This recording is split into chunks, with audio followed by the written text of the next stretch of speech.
Beware, Albuquerque police want to warn you to keep a close eye on your valuables around Balloon Fiesta, especially if you leave your things in your vehicles. News 13's David Romero is live with more on this alert. Good morning, David. Good morning, Elizabeth. Well, that's only the beginning of warnings from APD. They're also saying that thieves should beware that the car they're breaking into may belong to cops. Now, in the hopes of curtailing auto theft and burglaries during the Balloon Fiesta week, Albuquerque police say they have stepped up patrols and implemented some tactical plans. According to officers, each area command in the police department throughout the city will have tactical plans running to stop thieves from breaking into vehicles. Now, on top of that, police say their bait program will be in full force. They cannot say what will be baited or where the objects will be placed, but it will be happening. They're also counting on people to be their eyes and ears in the public. If you see anybody suspicious, trust your gut. Nobody's going to be offended if you call security to have them take a quick gander around the parking lot to make sure that nobody's peeking into windows or lurking in the parking lot that shouldn't be there, because quite often you might see somebody and they might be the next person that's going to break into your neighbor's vehicle. Now, for balloonist peace of mind, Albuquerque police say that organizers have set up special parking lots, secured parking lots rather, where they can park those trailers in tow that have the balloon equipment in them.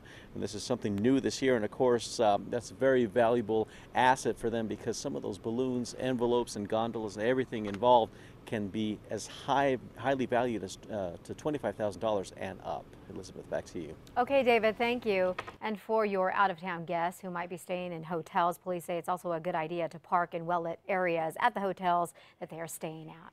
A former Bernalillo County firefighter remains in custody this morning, accused of rape and kidnapping.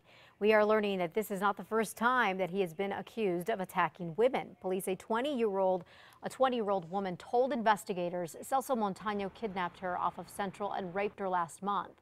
Investigators say 3 other women have come forward with similar stories. Based on what we're hearing from the women, based on the telltale signs of what appears to be a serial rapist, that there's the potential for more victims out there. Back in 2009, Montaño was also accused of raping a woman, but those charges were dropped. He pled guilty to aggravated assault with a deadly weapon instead. Montaño never went to prison for it. Former Judge Pat Murdoch had given him probation instead. Montaño was fired from the Bernalillo County Fire Department 12 years ago.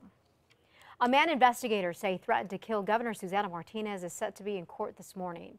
A jury selection hearing is scheduled today for James Sanchez. The governor's office says this guy physically threatened the lives of the governor and her staff.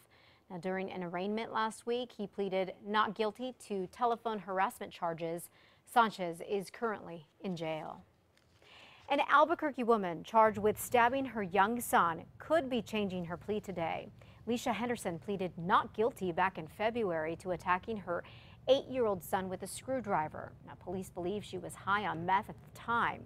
Henderson's son has recovered from his injuries. A woman who killed a bicyclist with her car begins her prison sentence this morning. Miranda Pacheco was sentenced to 90 days in jail yesterday for careless driving, and it was an emotional day in court. The widow of the victim told Pacheco that she forgives her. Miranda,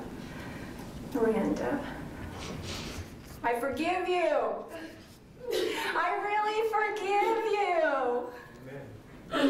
This doesn't mean I excuse what you did, but forgiveness is not foolishness, Miranda. Her husband, Dave Anderson, had gone for a bicycle ride along Paseo del Norte back in 2010 when Pacheco's car veered off the road, crashing into him. A number of parents in Albuquerque are outraged this morning. They claim a youth football coach ripped them off. Becky Cuevas is one of those parents. She and other parents paid about $300 in registration and equipment for their kids to play football in the Infinity Youth Sports League. But they say right before the first game this past Saturday, the coach texted her and said that the league was canceled. That's heartbreaking to tell him that he didn't have a game an hour before his game when he was ready. He got up telling everybody that it was a big day for him.